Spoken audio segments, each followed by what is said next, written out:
복이 있는 사람 14번째, 오늘은 하나님은 의인의 편이란 제목으로 은혜를 나누기 원합니다.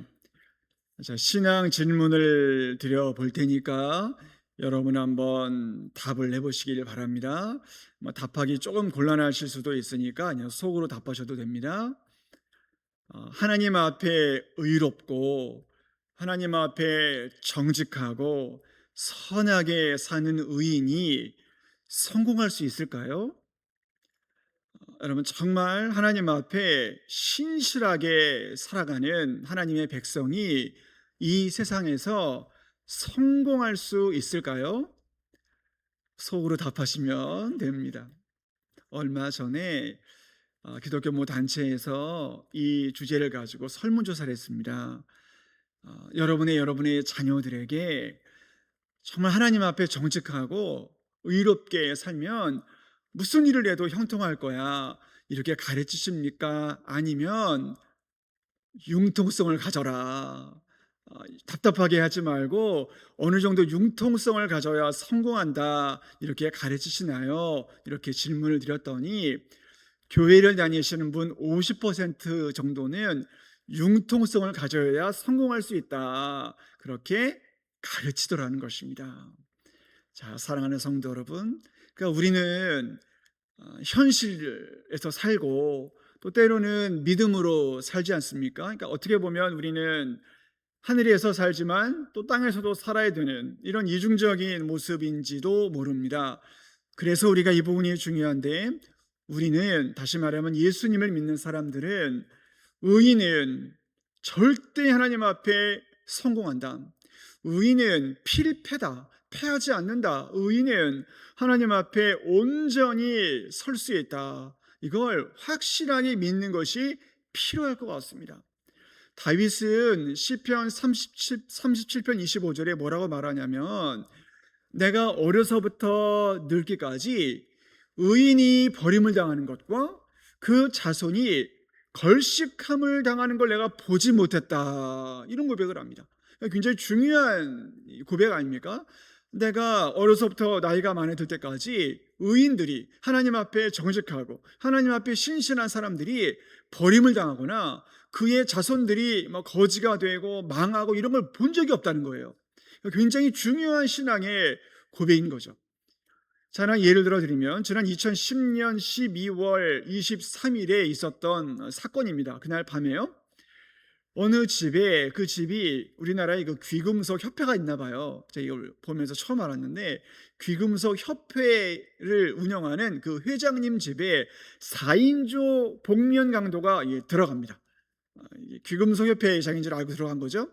그래서 거기에서 수천만 원의 귀금속을 막 훔치고 또 현금도 막 이렇게 훔치는 과정이었던 거예요. 굉장히 긴급한 어떤 위험한 상황이었죠.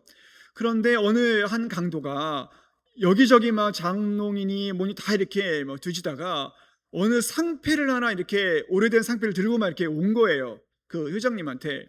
그러더니 이 상패를 보여주면서 이 상패를 준 그 정창근 장로님이라는 분을 혹시 아냐고 이렇게 물어본 겁니다. 그랬더니 이 협회장님이 뭐라 그러냐면, 제가 그 장로님이 하는 그 안동 재활원이다가 있거든요, 그 재활원을 후원하는 사람입니다, 이렇게 답을 한 거예요. 그랬더니 이 네 명의 강도가 서로 이렇게 상의를 막 이렇게 하더래요, 뭐라고 자기들끼리. 그러다가 죄송합니다, 집을 잘못 찾아왔습니다, 그리고 그냥 가더라는 거예요. 그랬더니 나중에 알고 보니까 이 네 명의 강도가 정창근 장로님이 그 안동 재활원의 이사장으로 계십니다. 이분이 이비인후과 의사기도 하시고 장로님이기도 하시고, 그러니까 많은 가난하고 힘든 사람들의 재활을 무료로 도와주는, 그러니까 안동 지역에서 천사 같은 분으로 유명한 분인가 봐요. 그래서 이 네 명의 강도들이 어린 청년들인데 이분한테 많이 이렇게 은혜를 받았나 봐요. 그래서 그 정창근 장로님의 이야기를 보면서 이제 회심이 들었던 것 같습니다. 그러니까 이제 그 이야기를 보면서 어떤 생각이 들었냐면, 맞아, 의인은 망하지 않는다. 하나님 앞에 정직하고 온전한 의인들은 비록 때로 고난을 당하는 것 같고 어려움을 당하는 것 같아도 망하지 않는구나, 이걸 알게 되더라는 것입니다. 자, 그러니까 여러분, 우리가 그러한 생각이 확실히 있어야 오늘 본문이 은혜가 된다는 겁니다. 자, 오늘 본문을 보시면 그 시대에 다윗이 어떤 시대를 살고 있었는지를 주목해 봐야 됩니다. 자, 1절 보십시오. 어리석은 자는 그의 마음에 이르기를 누가 없다고 합니까? 하나님이 없다. 하나님 없다. 이렇게 말합니다. 하나님이 없다는 겁니다. 하나님은 존재하지 않는다는 겁니다. 그러니까 그 사람은 부패하고 행실이 가증하고 선을 행하지 못합니다. 2절도 보십시오. 여호와 하나님께서 인생을 굽어 살피십니다. 그러니까 지각이 있어 하나님을 찾는 자가 있는가 보시는데 다 치우쳐. 3절에 함께 더러운 자가 되고 선을 행하는 자가 없으니 하나도 없습니다. 없다는 겁니다. 이런 세상이었습니다. 하나님의 존재도 모르고 하나님을 알지도 못하고 하나님을 기쁘시게 하지도 못하는 그런 세대, 악한 세대에 살고 있는 것입니다. 그러니까 4절 보십시오. 죄악을 행하는 자는 다 무지하냐. 그들이 떡 먹듯이 내 백성을 먹으면서 여호와를 부르지 아니하는도다. 그렇게 말씀합니다. 다윗이 한탄하고 있는 거죠. 그런 세상이었던 것입니다. 이 죄악이 관영한 세상, 하나님의 백성들을 떡 먹듯이 막 잡아먹고 괴롭히는 그런 세상에서 살았다. 그렇게 고백을 하는 것입니다. 자, 그렇다면 오늘 이 14편의 표제를 잘 보십시오. 시편은 항상 표제가 중요하다고 말씀드렸는데 다윗의 시 인도자를 따라 부르는 노래, 이렇게 기록을 하고 있습니다. 인도자를 따라 부르는 노래, 다윗이 이걸 만들고 자기뿐만 아니라 가족과 이웃과 많은 백성들이 이 노래를 부르기를 원했다라는 것입니다. 왜 그랬을까? 왜 그런 노래를 부르기를 원했을까요? 지금 이 시대를 보면 윤리적으로 영적으로 매우 타락한 시대였습니다. 그래서 6절을 보십시오. 가난한 자의 계획을 부끄럽게 만듭니다. 우린 이걸 보면서 생각을 합니다. 아, 옛날이나 지금이나 별다를 게 없었구나. 옛날이나 지금이나 힘없는 사람은 꼭 이렇게 당하고 사는구나. 가난하고 어려우면 이렇게 고통을 받는구나. 힘 있는 나라는 힘없는 나라를 꼭 이렇게 괴롭히는구나. 이렇게 죄악이 많은 세상에서 우리가 살았구나. 그러니까 이걸 보면서 어떤 생각이 드냐면 영적으로 때로는 낙심이 되죠. 아니, 이렇게 오래전부터 사람이 사는 세상은 이렇게 혼탁한데 우리가 뭘 할 수 있을까? 우리가 과연 이렇게 악하고 더럽고 추악한 세상을 살아가는 이 때에 하나님을 찾는 자가 없는 이 세상을 살아가는데, 아니, 나 혼자 정직하면 뭐하냐? 나 혼자 거룩하게 살고 깨끗하게 살면 뭐하나? 이런 생각을 하게 될 수도 있다는 것입니다. 그러니까 이 부분 보면서 우리가 아무리 복음을 증거하고 선하게 살려고 그래도 이상하게 사람들은 그걸 받아들이지 않고, 선하게 살려고 그래도 그건 또 악하게 돌아오고, 그러니까 이런 모습을 보면서 이것도 계속 이런 것들이 막 쌓여오면 사람이 시험 들죠. 여러분, 그러니까 우리가 한번 보십시오. 이제 얼마 안 있으면 태신자 전도자 잔치인데 여러분 지금까지 살아오시면서 복음을 안 전해 보셨겠어요? 여러분, 복음을 전하시기 위해서 얼마나 많은 노력을 하셨겠습니까? 그 연세에 드시기까지 얼마나 많은 돈도 쓰시고 시간도 허비하시고 얼마나 많이 또 때로는 이렇게 괴롭힘도 당하고 듣지 않아야 될 소리도 듣게 되고 얼마나 많은 굴욕감도 당하시고 모욕감도 받으시고 그러셨겠습니까? 그리고 또 힘들게 예수 믿고 전도했는데 또 교회 와서 상처받았다고 떠나고, 이런 일을 여러 번 반복해서 겪다 보면 아휴, 하지 말자, 귀찮다, 이거 하면 뭐하냐, 해봤자 이 의미도 없고 힘들기만 하고 이건 의미가 없다, 이런 생각을 할 때가 있다는 겁니다. 다윗이 그런 세상을 살았다는 겁니다. 자, 그럼 여러분, 우리가 이 부분을 주목해 봐야 됩니다. 그러면 어찌해야 되는가? 아무것도 하지 말자, 그럼 허망하게 살자, 이대로 나만 그냥 구원받고 말지 뭐, 이런 생각을 하고 살아야 되느냐? 과연 우리가 그런 세상을 원하는 거냐? 다윗이 그 말씀 전하려고 14편을 기록했느냐? 아니라는 겁니다. 자, 오늘 본문으로 한번 우리가 보기를 원합니다. 자, 5절 보십시오. 5절에 하나님이 의인의 세대에 계심이로다, 이렇게 말씀해요. 자, 이 부분을 원문으로 번역하면 하나님이 의인의 편이시니 행악자가 두려워하고 또 두려워한다, 이런 말씀입니다. 이게 무슨 말씀이냐면 의인이 존재한다는 겁니다. 의인이 존재한다. 의인이 여전히 있다는 겁니다. 그러니까 하나님은 의인의 편이라는 거예요. 행악자의 편이 아니라 의인의 편이다. 그러니까 행악자가 두려워하고 또 두려워한다. 이런 세상을 다윗은 만났다는 겁니다. 자, 때문에 6절에 보시면 피난처라는 단어가 등장하지 않습니까? 이건 겪어본 사람만 쓸 수 있는 단어입니다. 다윗은 피난처이신 하나님을 만난 겁니다. 우리가 아는 대로 사무엘상 21장 13절 이하를 보면 다윗이 살기 위해서 블레셋 아기스라는 이 사람에게 가서, 이 왕한테 가서 미친 척을 하고 침을 흘리고 대문에다가 막 얼굴을 막 극적거리고 이렇게 해서 살잖아요. 얼마나 그러면 다윗이 수치스러웠을까요? 자기 목숨 하나 건지자고 그렇게 비참하게 살아야 되느냐? 얼마나 마음이 힘들었을까요? 그 영적인 충격, 정신적인 충격은 정말 상상할 수 없었을 겁니다. 그런데 다윗이요, 삽니다. 다윗이 스스로 목숨을 끊지 않고 살아요. 그 모든 인생을 견뎌냅니다. 어떻게 견뎌냈을까요? 하나님은 의인의 편이시니까.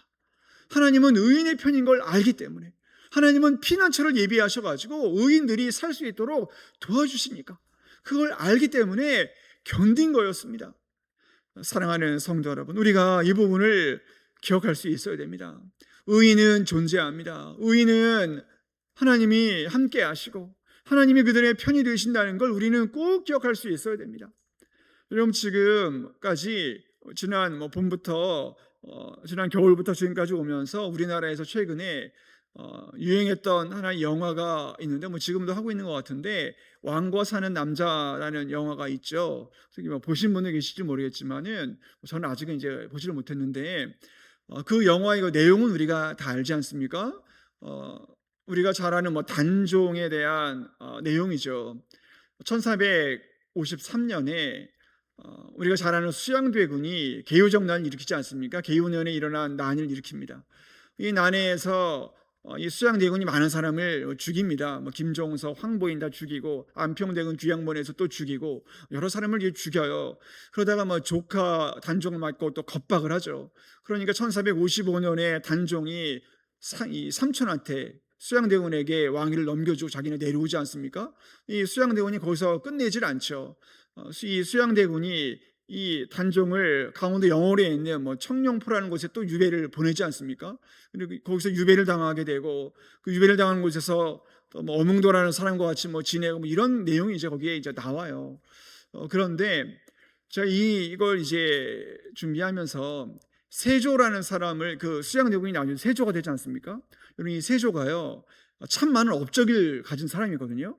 경국대전을 이렇게 만들어가지고 조선의 법을 이렇게 이 사람이 기틀을 마련해 줍니다. 그리고 여진족을 몰아내요. 국경을 튼튼하게, 국방도 튼튼하게 합니다.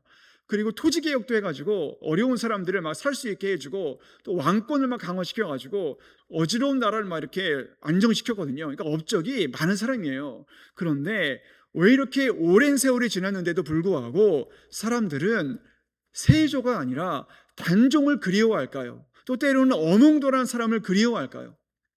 사람들은 업적이 아니라요, 의인에 목말라 있는 것 같아요.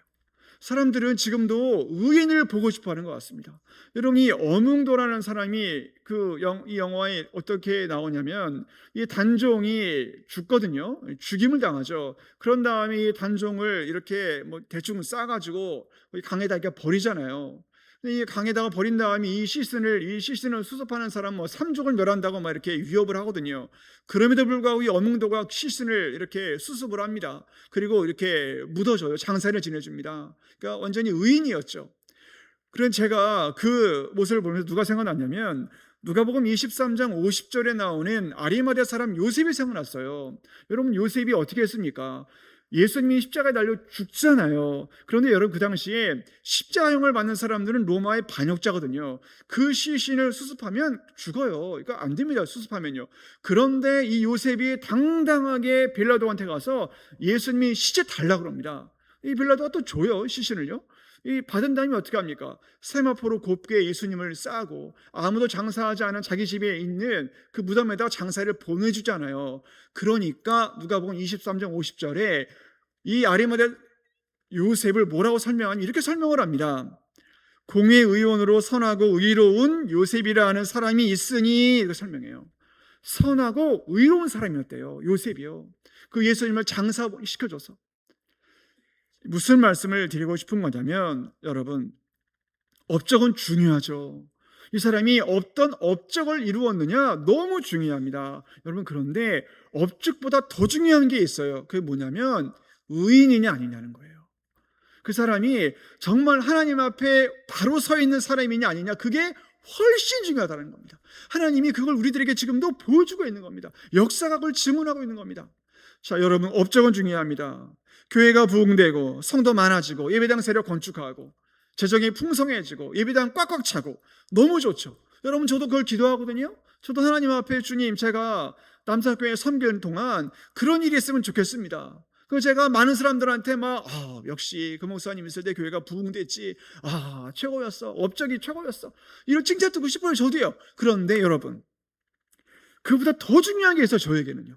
뭐냐면, 주님, 제가 그런 업적도 중요하지만 선하고 의로운 목사 되고 싶습니다. 저는 그게 더 중요하거든요. 저는 그게 훨씬 중요해요. 왜냐하면 이단도 그렇게 할 수 있거든요. 신천지도 부흥할 수 있어요. 여러분, 이단들도요, 사람 꽉꽉 채울 수 있습니다. 중요한 건 내가 하나님 앞에 선하고 의로운 사람이냐, 그게 훨씬 중요한 거 아닐까요? 내가 얼마를 벌고 얼마나 건강하고 얼마나 장수하고, 그게 중요하지만 물론 더 중요한 건 내가 하나님 앞에 선한 사람이냐, 하나님 앞에 의로운 사람이냐, 그게 더 중요한 거 아닐까요? 오늘 본문에서 지금 다윗이 그 말씀을 하고 싶어 하는 거 아닐까요? 히브리어 성경을 보면 미래에 일어날 일을 과거에 기록한 그런 문법이 있어요. 이걸 뭐라고 설명하냐면 예언적 완료 시제라고 부릅니다. 예언적 완료 시제. 이 예언적 완료 시제는 뭐냐면 미래에 일어날 일이에요. 아직 일어나진 않았어요. 그런데 일어날 게 너무 확실해요. 그러니까 과거에 이걸 기록해놔요. 예를 들어 이사야 53장 4절에 5절 보면 예수님이 고난당하는 장면이 나오죠. 우리가 너무나 잘 아는 장면, 그는 실로 우리의 질고를 지고 우리의 슬픔을 당하였거늘 우리는 생각하기를 그는 징벌을 받아 하나님께 맞으며 고난을 당한다였노라. 그가 찔림은 우리의 허물 때문이요 그가 상함은 우리의 죄악 때문이라. 그가 징계를 받음으로 우리는 평화를 누리고 그가 채찍에 맞음으로 우리는 나음을 얻었도다. 과거형으로 쓰거든요. 그런데 이건 미래에 일어날 일이잖아요. 확실히 미래에 일어날 사건을 기록하는 걸 예언적 과거 시제라고 합니다. 자, 성경의 모든 게 다 이렇게 기록되어 있습니다. 미래에 일어날 일, 바로 그것이 지금 확실하기 때문에 성경은 대부분 다 예언적 완료체로 씁니다. 사랑하는 성도 여러분, 오늘 본문 7절 보십시오. 제가 표준 세번역으로 읽어드립니다. 하나님, 시온에서 나오셔서 이스라엘을 구원하여 주십시오. 주님께서 당신의 백성을 그들의 땅으로 되돌려 보내실 때 야곱은 기뻐하고 이스라엘은 즐거워할 것이나이다. 이런 내용입니다. 자, 이분 보시면 지금 미래에 일어날 일이거든요. 그런데 이걸 과거형으로 썼어요. 왜 그렇게 했냐면 확실하게 일어날 일임을 믿음으로 알기 때문에. 그래서 이걸 이렇게 쓴 겁니다. 그럼 이 부분을 우리가 주목해 봐야 되는 겁니다.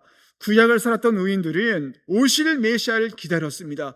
오실 메시아를 기다리고 오실 메시아를 믿음으로 구원받았거든요.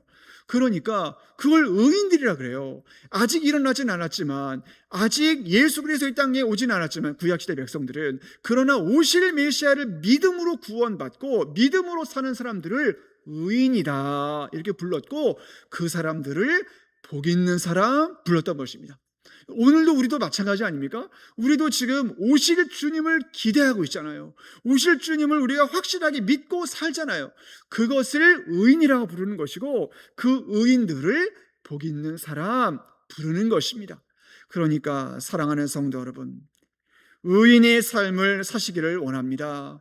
비록 우리가 지금 힘들고 어려운 인생을 살고 이 세상을 보고 이 모든 악한 세상을 보면서 이렇게 살면 뭐하냐 그런 험악한 마음이 들더라도 우리들만큼이라도 의인의 삶을 살 수 있기를 원합니다. 그렇게 되면 의인은 버림당하지 않고 그 의인의 자손도 걸식함을 당하지 않는다는 걸 다윗은 고백하고 있는 것입니다. 오늘 우리들에게 그런 의인의 삶이 풍성할 수 있기를 원합니다. 마지막으로 꽃 이야기를 드리고 말씀을 마치겠습니다. 어느 큰 항아리에 생화와 조화가 있었어요. 생화와 조화가 같이 있는데 여러분, 조화가 더 예쁠까요? 생화가 더 예쁠까요? 생화가 더 예쁘지만 언뜻 보기는 조화가 더 예뻐 보여요. 언뜻 보기는요. 그렇게 만들어 놓은 거잖아요. 그런데 시간이 지나니까 항아리에는 물이 점점 말라가고 물이 마르니까 생화는 막 시들어가는 거예요. 그 옆에 있던 조화가 비웃어요, 생화를요. 야, 너는 뭐 생명이 있다고 이렇게 했더니 뭐 이렇게 시들어가냐? 나 봐라, 야, 쌩쌩하잖아. 나는 계속 쌩쌩할 거, 이렇게 자랑을 한 거예요. 생화가 이렇게 하고 있는데 비가 내립니다. 비가 내니까 이제 어떻게 됐을까요? 생화는 막 살아나는 거예요. 생화는. 그런데 조화는 죽는 거죠. 그러니까 주인이 와가지고 조화를 쓰레기통에 버렸다는 거 아닙니까?